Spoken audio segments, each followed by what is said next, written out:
Goeiedag, ek is Hannes Jansen van Rensburg van die Sentrum vir Gemeentelike Bediening en saam met my is 'n vriend en 'n kollega, Tom Smith, die hoof van Excelsis. En ons praat vandag oor praktyk 38, soos ons dit kry in die Impas handboek, 'n werkboek vir roepingsgetroue gemeentes. En ons wil 'n bietjie met julle net deel. As jy wil meer weet oor hierdie praktyk, kan jy in Tom se boek Raw Spirituality in 2014 uitgee ook in hoofstuk 9 meer daarvan lees. Tom, hierdie magnete is 'n manier om stem te gee aan 'n gesprek oor geloof en gelowig wees. Kom ons sels 'n bietjie saam oor hierdie magnete en ons begin by die eerste een, die Keltiese simbool vir die drie-enige God wat ons in die middelpunt sit.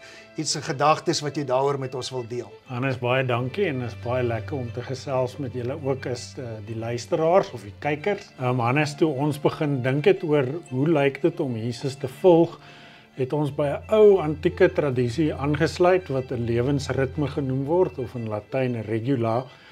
En die simbole wat ons nou na gaan wys, het ons gaan dink oor wat is maniere hoe ons gelowiges kan help dink oor hulle elke dag lewe. En jy het nou reg gesê, hierdie teken is die ou Keltiese teken vir die drie eenheid en as gelowiges glo ons alles begin by God, Vader, Seun en Gees. Jy sal sien dat hierdie simbole het ook 'n openingkie in elke simbool. So heel eerste wil ons sê, ons word ingenooi deur die goeie en mooi God wat ons in ons elke dag lewe wil ontmoet.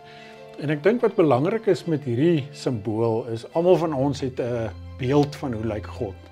En is daai beeld gelykvormig aan die beeld wat ons kry van Jesus, wat vir ons wys wie die Vader is, geïnspireer deur die Heilige Gees. Tom, ek dink jy het ook op 'n plek gesê, dis belangrik dat ons hierdie in 'n sirkel pak, sodat die middelpunt sal uitstaan.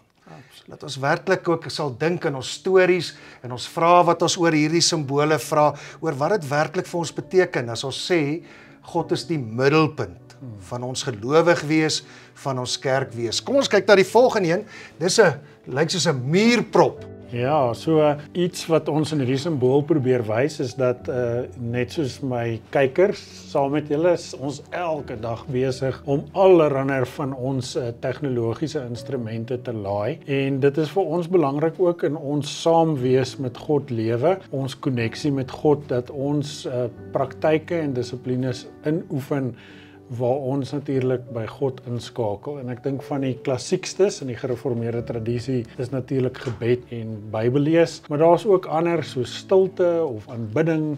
Daar's 'n klomp maniere hoe ons lewens kan oopvlek sodat ons ook deur God bekragtig kan word. Ons volgende simbool is die van 'n broodjie. Ja, so dis interessant dat in die Christen tradisie ons van die vroegste tye af lees dat die kerkmense was wat saamgekom het en brood gebreek het.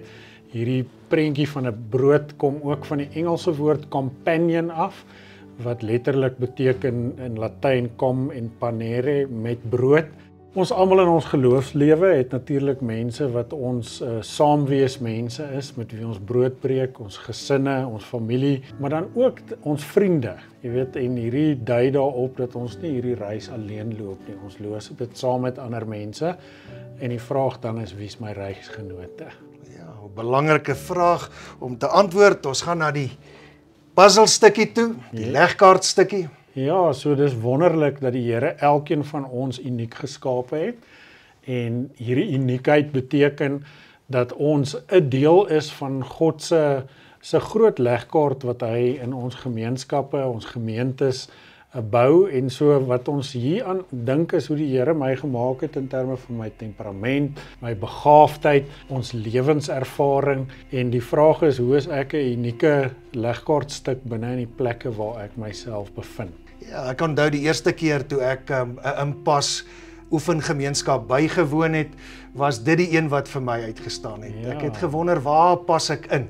En ek dink ook vir ons in die gemeentes is dit belangrik om seker te maak, waar pas ek in met daardie gawes, talente, geleenthede wat die Here vir my gegee het. 'n Boom.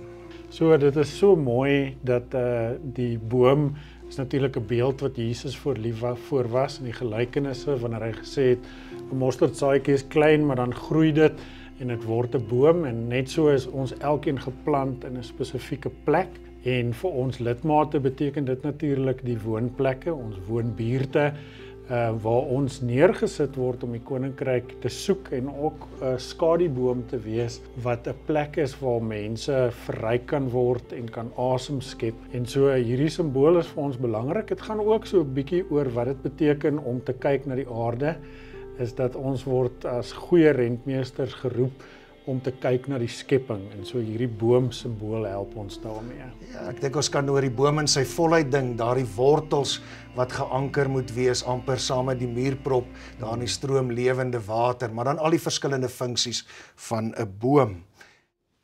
'n horlosie. Ja, so dit is interessant, ek is 'n Johannesburger, so 'n groot deel van Johannesburg praatstyl is geld en tyd is dieselfde, so mense sal sê tyd is geld. Die horlosie gaan oor ons 9 tot 5 lewe.